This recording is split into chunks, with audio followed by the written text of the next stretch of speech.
तुर्की भाईजान studio presenting the count of Monte Cristo. ये कहानी एक नॉवल पर आधारित है जिसमें एक इंसान के साथ विश्वासघात होता है और उसे एक ऐसी जेल भेजा जाता है जहां से आज तक कोई भी नहीं निकला, लेकिन वहां पर उसे कुछ ऐसा मिलता है जिससे उसकी पूरी जिंदगी बदल जाती है। इस कहानी की शुरुआत में दिखाया जाता है कि समंदर में कुछ लोग किश्ती से टापू की तरफ जा रहे हैं। दरअसल ये सब के सब मर्चेंट शिप के एम्प्लॉय हैं और इनका जो कैप्टन है वो बीमार है, इसीलिए टापू पर जाकर ये मेडिकल फैसिलिटीज, मेडिकल हेल्प चाहते हैं। और जब ये टापू पर पहुंचते हैं तो कश्ती से दो लोग उतर जाते हैं। ये दोनों दोस्त हैं, एक का नाम एडमंड होता है और दूसरे का नाम मोंडेगो। ये जिस टापू पर उतरे हैं इसका नाम एल्बा है और तभी यहाँ टापू पर जो अंग्रेज सिपाही होते हैं वो इन पर हमला कर देते हैं, लेकिन इससे पहले कि वो इन्हें पकड़ते इनके सामने एक आदमी खड़ा होता है। ये नेपोलियन बोनापार्ट है जो कि एक फ्रेंच एम्परर है जिसे उसके पद से निकाल दिया गया है और यहाँ पर अंग्रेजी सैनिक उसके आसपास रहते हैं ताकि वो किसी से मिल ना पाए, अपना संदेश किसी को पहुंचा ना पाए। वो इन दोनों को देखने के बाद ब्रिटिश सोल्जर से कहता है कि अगर तुम इन्हें मारना चाहो तो मार सकते हो, लेकिन ये मेरे आदमी नहीं है।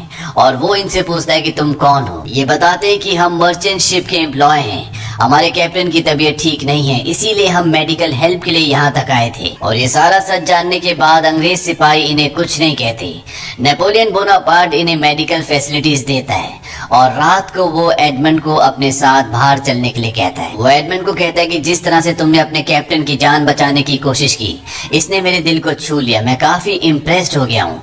और वो उसे एक लेटर देता है और कहता है कि तुम्हें ये लेटर मिसियो क्लैरियन तक पहुँचाना होगा, वो खुद आकर तुमसे लेटर ले लेंगे, लेकिन इस लेटर के बारे में तुम किसी को मत बताना, अपने दोस्त को भी नहीं। लेकिन जब वो उसे लेटर दे रहे होते हैं तो एडमंड का दोस्त दूर खड़ा होकर सब कुछ देख रहा होता है।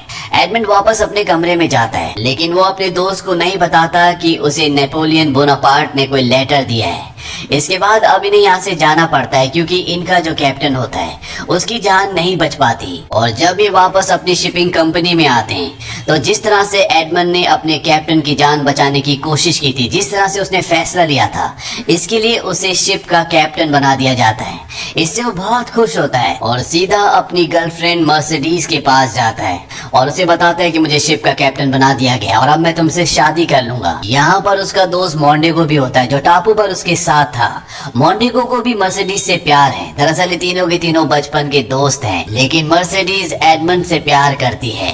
और जब मोंडेगो को ये पता चलता है कि एडमंड को अब शिप का कैप्टन बना दिया गया है तो इस बात से उसे अंदर ही अंदर जलन होती है और वो इसके बाद एक आदमी से मिलता है जो इन्हीं के शिप में इनके साथ काम करता है और ये आदमी भी एडमंड को पसंद नहीं करता। दरअसल इसे कैप्टन बनना चाहिए था, लेकिन कैप्टन अब एडमंड को बना दिया गया है। ये आदमी मोंडेगो से पूछता है कि एडमंड तुम्हारा दोस्त कब बना। मोंडेगो कहता है कि वो दोस्ती का वादा तो करता है लेकिन फिर भी मुझसे चीजें छुपाता है। वो पूछता है कैसी चीजें। और इसके बाद दिखाया जाता है कि जब एडमंड अपने घर पर होता है तो उसे राजा के सिपाही वहां पर पकड़ने के लिए आते हैं और वो उसे पकड़कर मजिस्ट्रेट के पास ले जाते हैं और मजिस्ट्रेट को पता होता है कि इसके पास कोई लेटर है जो उसे बोनापार्ट ने दिया है। एडमंड सब कुछ सच सच बता देता है। वो कहता है कि वो लेटर अभी भी मेरे पास है, मैंने किसी को नहीं दिया क्योंकि कोई लेटर मुझसे लेने के लिए आया नहीं। और वो लेटर वो मजिस्ट्रेट को दे देता है। मजिस्ट्रेट उस लेटर को पढ़ता है और एडमंड को बताता है कि इसमें नेपोलियन बोनापार्ट ने अंग्रेजी सिपाहियों की पोजीशन के बारे में ब्यौरा दिया है कि कौन सा सिपाही किस वक्त किस जगह पर रहता है, यानी कि ये उसके भागने का एक प्लान है। एडमंड कहता है कि इस बारे में मुझे कुछ नहीं पता, नेपोलियन ने मुझे कहा था कि इसमें ऐसा कुछ भी नहीं है और ना मैंने इस लेटर को कभी पढ़ा। मजिस्ट्रेट कहता है कि तुम्हारी आंखों में सच्चाई है, तुम जा सकते हो।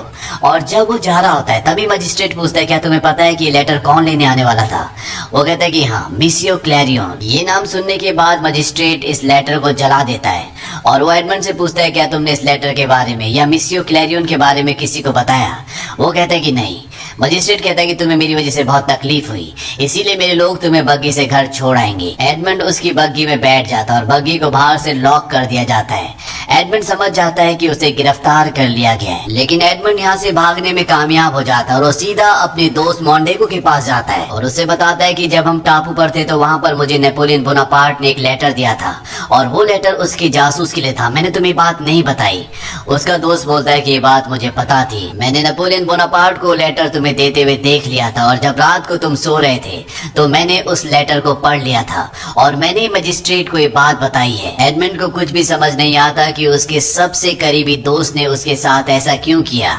दरअसल उसने ऐसा इसलिए किया होता है क्योंकि वो उस लड़की जिसका नाम मर्सिडीज है, जो एडमंड की गर्लफ्रेंड है, उससे प्यार करता है और उसे हासिल करना चाहता है।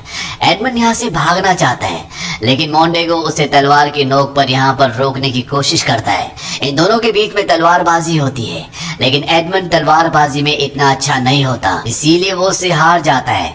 और अब यहाँ पर सिपाही भी आ जाते हैं। वो एडमंड को अपने साथ यहाँ से एक टापू पर ले जाते हैं। यहाँ पर एक जेल है जहाँ से आज तक कोई भी नहीं भागा, और अब एडमंड को वार्डन के सामने पेश किया जाता है। एडमंड कहता है कि मैं बेगुनाह हूँ।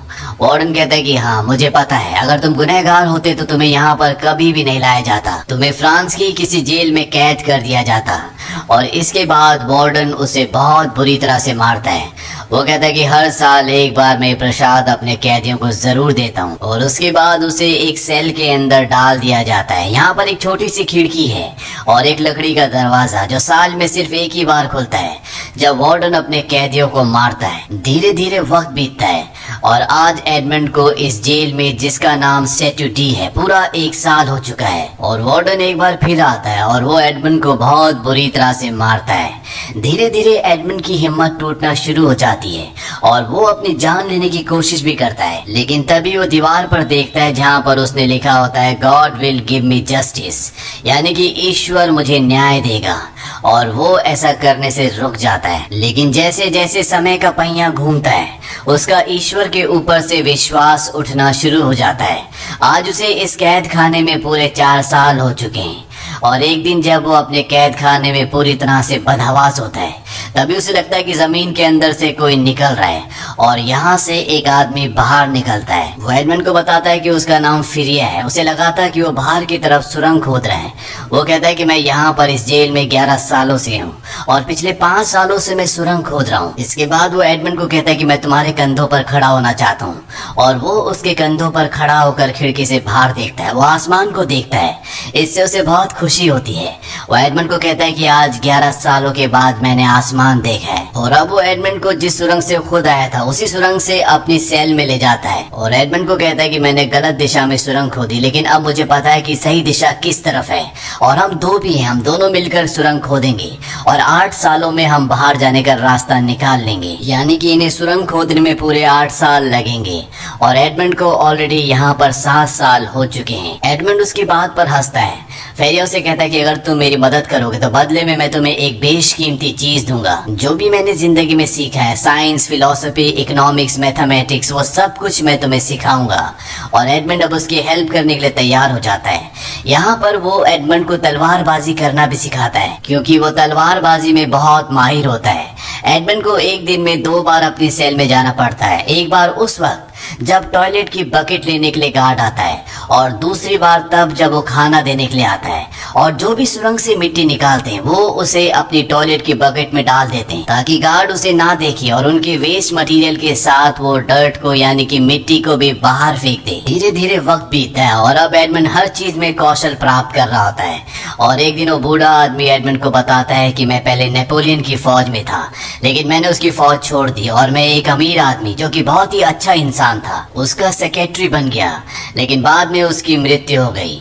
लोगों का मानना था कि उसके पास बहुत बड़ा खजाना है जो उसने छुपा रखा है, और नेपोलियन उस खजाने को चाहता था, इसीलिए मुझे पकड़ लिया गया। वो मुझसे खजाने का राज पूछने लगे, लेकिन मैं किसी खजाने के बारे में कुछ भी नहीं जानता था, और तब से मैं यहाँ इस जेल में हूँ। एडमंड भी उसे अपनी कहानी बताता है। वो कहता है कि पहले मजिस्ट्रेट विलफोर्ड ने मुझे सारे इल्जामों से बरी कर दिया था, लेकिन बाद में उसने मुझे गिरफ्तार करवा दिया। फेरिया कहता है कि उसने अपना फैसला बदला, इसके पीछे जरूर कोई कारण होगा। और एडमंड को याद आता है कि उसने पूछा था कि नेपोलियन का लेटर कौन लेने के लिए आएगा। जवाब में एडमंड ने कहा था मिसियो क्लैरियन, और ये नाम सुनने के बाद उसने लेटर को जला दिया था। फेरिया कहता है कि अजीब बात है, देश के खिलाफ विद्रोह के इतने बड़े सबूत को मजिस्ट्रेट ने जला दिया, जरूर इसके पीछे कोई ना कोई वजह होगी। और यहाँ पे एडमंड पूरी बात समझ जाता है। दरअसल जो आदमी लेटर लेने के लिए आने वाला होता है वो मजिस्ट्रेट का पिता होता है, जो कभी नेपोलियन की फौज में कर्नल था, और अगर उसके पिता के ऊपर देशद्रोह का आरोप लगता तो उसकी भी नौकरी चली जाती, उसके ऊपर भी देशद्रोह का आरोप लगता और उसे भी सजा होती। वो अपने आप को बचा रहा था।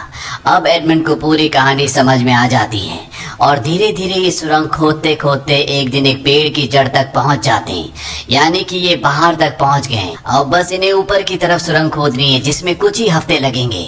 एडमंड कहता है कि मैं भी छेनी लेकर आता हूँ, और जब वो सुरंग से थोड़ा सा बाहर की तरफ निकलता है तभी सुरंग से ऊपर मिट्टी गिरना शुरू हो जाती है, और इससे पहले कि फेरिया वहाँ से बाहर निकलता उसके ऊपर बहुत सारे पत्थर गिर जाते हैं। एडमंड उसे सुरंग से बाहर ले आता है और अब फेरिया अपनी जिंदगी की आखिरी सांसें ले रहा है। वो मरने से पहले एडमंड को कहता है कि मैंने खजाने के बारे में तुम्हें गलत बताया था, मुझे खजाने के बारे में पता है। वो उसे खजाने का एक नक्शा देता है और कहता है कि इटालियन कोस्ट पर एक टापू है जिसका नाम है मोंटी क्रिस्टो, वहाँ पर जाना और इस नक्शे की मदद से तुम खजाने तक पहुँच जाओगे। इस खजाने को तुम लोगों की भलाई के लिए, अच्छाई के लिए इस्तेमाल करना। एडमंड कहता है कि अब मैं यहाँ से कभी नहीं निकल सकता, सुरंग पूरी तरह से बंद हो चुकी है। फेरिया कहता है कि कोशिश करते रहना, और इसके बाद उसकी मृत्यु हो जाती है। और तभी यहाँ पर गार्ड्स भी आ जाते हैं और गार्ड्स को पता चल जाता है कि फेरिया की मृत्यु हो चुकी है। वो अंदर आते हैं और उस वक्त एडमंड उसी सेल में पत्थर के नीचे जहाँ पर वो सुरंग खोदते थे वहाँ पर छुपा होता है। सेल के अंदर गार्ड्स फेरिया की बॉडी को एक कवर के अंदर लपेटकर वार्डन को बुलाने के लिए चले जाते हैं। वार्डन यहाँ पर आता है और वो फेरिया की बॉडी को उठाकर यहाँ से ले जाते हैं। दरअसल यहाँ पर मरने वालों की बॉडी को जंजीरों में बांधकर लोहे के साथ ताला लगाकर समंदर में फेंक दिया जाता है। गार्ड्स कहते हैं कि 3 की गिनती में हम इसे समंदर में फेंकेंगे, और जैसे ही वो 3 बोलने वाले होते हैं उस कवर के अंदर से एक हाथ निकलता है, क्योंकि उसके अंदर फेरिया नहीं बल्कि एडमंड होता है। एडमंड ने फेरिया की बॉडी अपनी सेल के अंदर रख दी होती है और खुद इस कवर के अंदर आ गया होता है, और एडमंड हाथ निकालकर वार्डन के पास जो चाबी होती है उसे खींच लेता है।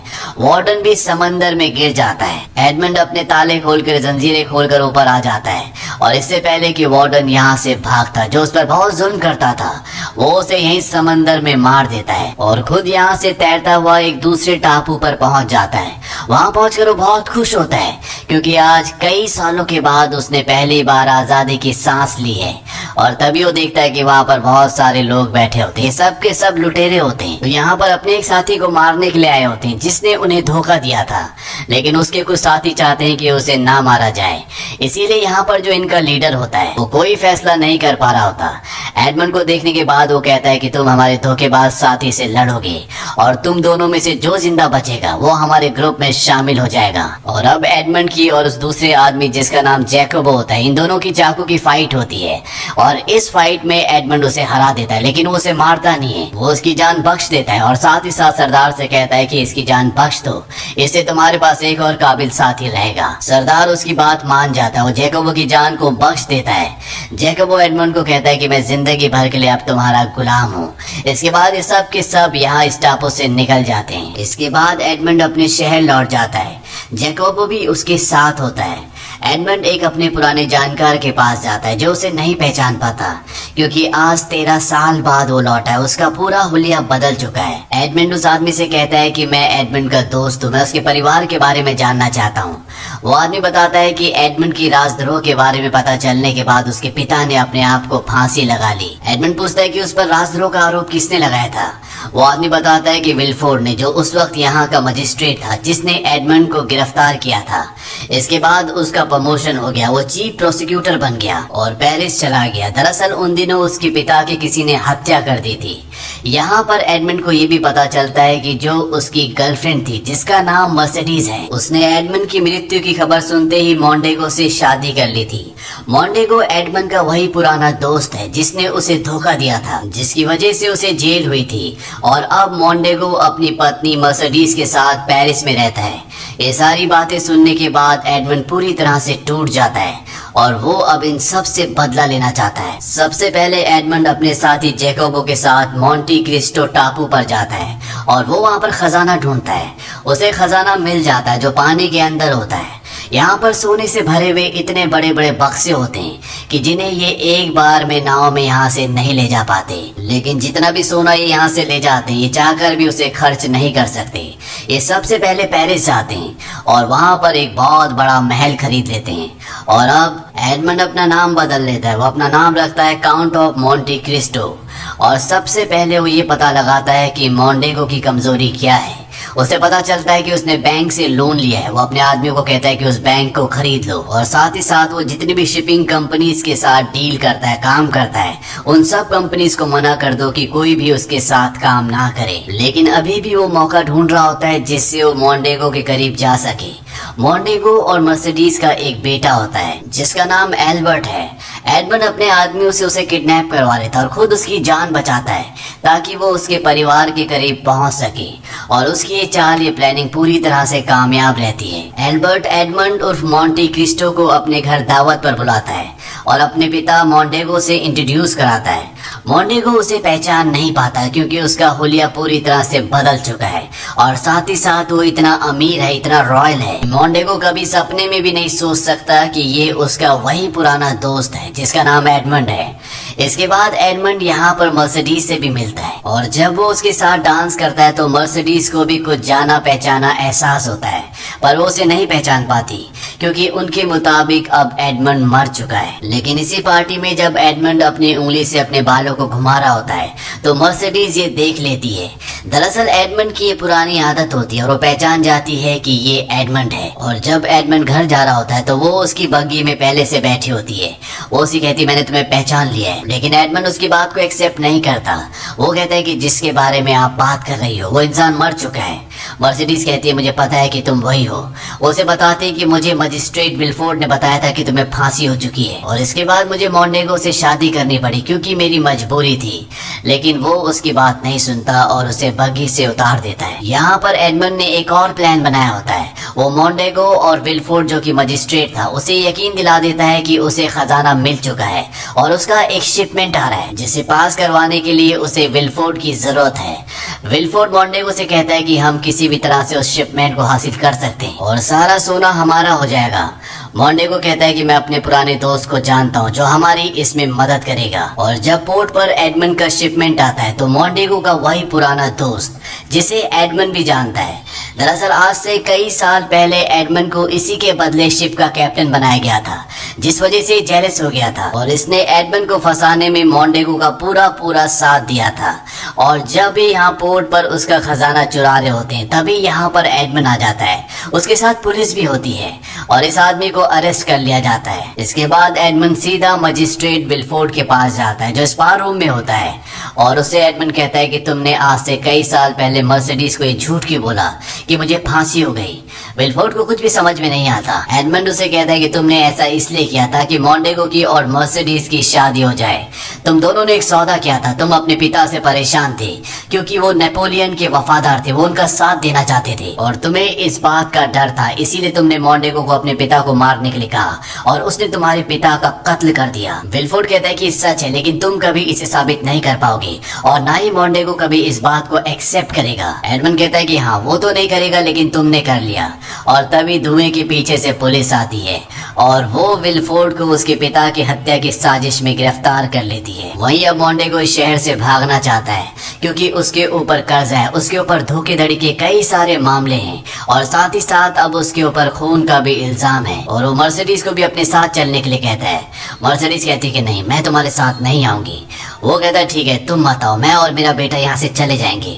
मर्सिडीज कहती है कि वो तुम्हारा बेटा नहीं है, वो एडमंड का बेटा है और एक यही कारण था कि एडमंड की मौत की खबर के बाद मैं तुमसे शादी करने के लिए तैयार हो गई। इस बात से उसे बहुत गुस्सा आता है और वो यहाँ से निकल जाता है। वो सीधा उस जगह जाता है जहाँ पर इन्होंने एडमंड का खजाना चोरी करके छुपाया है, लेकिन जब वो बक्से खोलता है तो उसके अंदर मिट्टी के अलावा कुछ भी नहीं होता। और अब एडमंड यहाँ पर आ जाता है, वो अपने असली रूप में आता है। मोंटेगो कहता है तो तुम जिंदा हो। वो तलवार से उस पर हमला करता है, लेकिन अब एडमंड उससे भी बहुत बेहतरीन तलवारबाज है और एक ही झटके में उसे धराशायी कर देता है। लेकिन इससे पहले कि वो वहां पर आता, मोंटेगो का बेटा एल्बर्ट यहाँ पर आ जाता है और वो एडमंड के ऊपर हमला कर देता है।